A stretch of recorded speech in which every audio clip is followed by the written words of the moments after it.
Welcome to 12 Bikes! Yan guys, meron tayong Cannondale Habit 1 na whole bike. Ganda, di ba? So yung color nito ay Mercury sa website, di ba?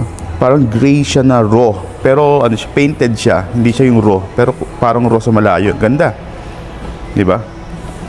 So this is size medium 29er. Tapos pag-usapan natin yung parts. So naka 1x12. So Diore cassette 1051, Diore chain. Ito yung 1x na crank. Diore din to pero M500 series. Tapos ano rin, naka hydraulic brakes na siya, MT400. Tapos RockShox Air na silo. So this is 130 travel. So pang all mountain trail pwedeng isabak guys. Tapos wheel set Shimano hubs. Tapos STI 30 na WTB rims.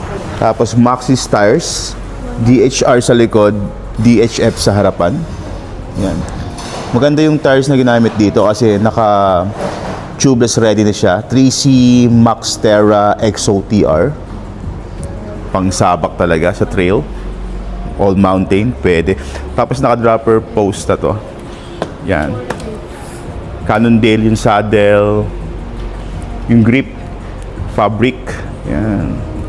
Tapos Cannondale handlebar, stem, downflow na dropper post.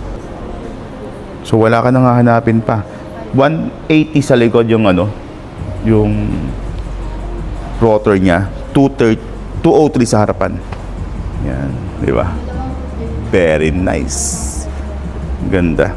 Guys, kung interesado kayo dito, mag-PM kayo kasi konti na lang to.